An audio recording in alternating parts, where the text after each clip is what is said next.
If you're not a gem nerd like me, most of the crystals that we talk about here in this show may be ones that you've never heard of, and the gems we discuss today could quite possibly be on that list. But to us in the gem business, there are some stones that are so famous, they're basically our Beyoncés and Taylor Swifts. Obviously, the most famous gemstone is a diamond, but it's arguable which one would take the top spot given the sheer number of contenders.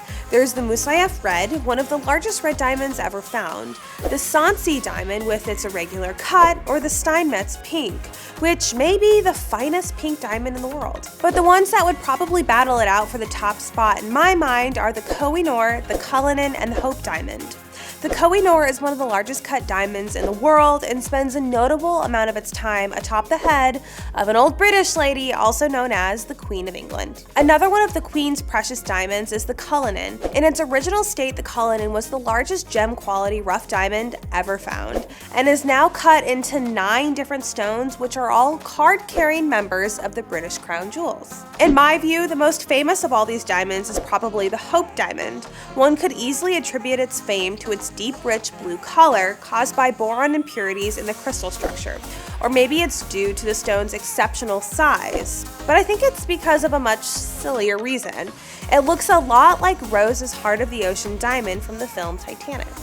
I could spend time going on and on about famous diamonds, but to be honest, those carbon-based stones get way too much of the spotlight. I'd rather spend our time on some of the lesser-known, most famous gemstones. You know, I'm starting to see the paradoxy in that statement. Regardless, there are plenty of other notable stones that aren't diamonds, like the Pearl of Lao Tzu. At first glance, the stone may look like a giant cartoon alien brain, or maybe Wilford Brimley taking a nap, but it's actually an enormous pearl. I'd like to see Lupita Nyong'o wear this thing to the next Academy Awards. Despite it not being a high-quality pearl because of its impressive size and irregular shape, it's still a sight to behold. Unlike traditional pearls, this massive concretion creation developed within a giant clam. And yes, it may not be beautifully iridescent, but it's still valued around $50 million, and is by far the largest pearl ever found. Can you imagine what the diver who found this incredible stone in the Palawan Sea was thinking when he happened upon it? Another beautiful non-diamond that's sure to impress are the Andamooka Opals. Opals are famous for their play of color, and the color in these opals play like a Labrador retriever in a kiddie pool full of tennis balls. In the right light, these stones reflect almost all the colors of the rainbow in a particularly glittery fashion. These beautiful gems were set in a necklace and a pair of earrings for Queen Elizabeth II, who is clearly the person who has all the coolest jewels.